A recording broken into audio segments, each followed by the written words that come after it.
छत्तीसगढ़ और आंध्र प्रदेश की सीमा पर एक बार फिर जंगलों में गोलियों की गूंज सुनाई दी। यह मुठभेड़ सिर्फ बंदूक और बारूद की नहीं थी, बल्कि एक विचारधारा के खिलाफ चल रही निर्णायक लड़ाई की भी थी।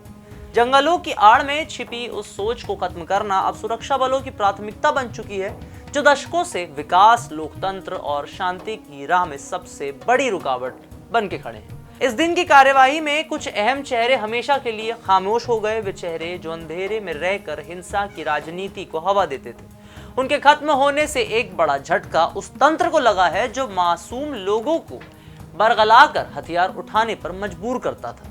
2025 में लगातार हो रही ऐसी कार्यवाहियों से संकेत साफ है कि अब सिर्फ नक्सली हमलों का जवाब नहीं दिया जा रहा, बल्कि उस सोच को जड़ से मिटाई जा रही है जो इस खून खराबे को वैचारिक आधार देती है। अब क्या है पूरा मामला, करते हैं सभी जानकारी आपसे साझा। नाम हमारा आशीष गुप्ता और आप देखना शुरू कर चुके हैं NH24/7 डिजिटल। 18 जून 2025 को छत्तीसगढ़ और आंध्र प्रदेश की सीमा पर मारेडपल्ली के जंगलों में ग्रेहाउंड फोर्स और नक्सलियों के बीच जबरदस्त मुठभेड़ हुई। आंध्र प्रदेश के अल्लूरी सीताराम जिले में हुई इस गोलीबारी में ग्रेहाउंड्स ने नक्सलियों के central committee member Gajarla Ravi, special zonal committee member Aruna और अंजू को मार गिराया। गजरला रवि पर 40 लाख का और अरुणा पर 20 लाख का इनाम था। अरुणा के बारे में आपको एक जानकारी देना चाहेंगे। अरुणा नक्सली लीडर चलपति की पत्नी थी, वही चलपति जिसके बारे में INH ने आपको पिछले एपिसोड में पूर्णतः बताया था और हाल ही में छत्तीसगढ़ में उसे मारा गया था। अल्लूरी सीताराम जिले के SP अमित बरदार ने मुठभेड़ की पुष्टि की है। जवानों ने मौके से 2 AK-47 राइफलें और अन्य हथियार भी बरामद किए। यह मुठभेड़ कोंडामोडालू गांव के जंगलों में सुबह शुरू हुई और देर तक चली। इस कार्यवाही से नक्सलियों को बड़ा झटका लगा है। अब आइए एक नजर डालते हैं गजरला रवि के इतिहास पर। गजरला रवि, जिसे उदय गणेश या आनंद के नाम से भी जाना जाता था, आंध्र प्रदेश के वारंगल जिले के रहने वाला था।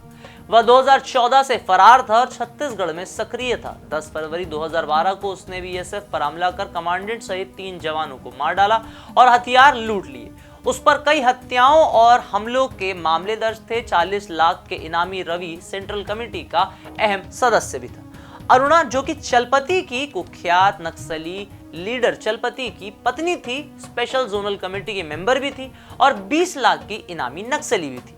दोनों नक्सली आंध्र, उड़ीसा, छत्तीसगढ़ के ट्राइजोनल सीमा पर सक्रिय थे। 2025 में नक्सलियों के खिलाफ कार्रवाई तेज होने से उनकी गतिविधियां कमजोर पड़ी और इस मुठभेड़ ने उनकी कमर को तोड़ दिया। छत्तीसगढ़ में 2025 में नक्सलियों के खिलाफ सुरक्षा बलों की कार्यवाही तेज हो गई है। 13 दिन पहले बीजापुर के इंद्रावती नेशनल पार्क में सेंट्रल कमेटी मेंबर सुधाकर, जिसके ऊपर 1 करोड़ का इनाम था, और 12 दिन पहले 45 लाख के इनामी भास्कर का एनकाउंटर कर दिया गया था। 16 जनवरी को बीजापुर में 12 नक्सलियों का एनकाउंटर हुआ। 4 अक्टूबर 2024 को दंतेवाड़ा नारायणपुर सीमा पर 32 नक्सलियों का एनकाउंटर हुआ। CRPF के DG के मुताबिक इस साल अब तक 197 नक्सलियों का सफाया हो चुका है। सुकमा, बीजापुर, दंतेवाड़ा जैसे नक्सल प्रभावित क्षेत्रों में ऑपरेशन संकल्प और ऑपरेशन ब्लैक फॉरेस्ट की तरह कई कार्यवाही जारी है।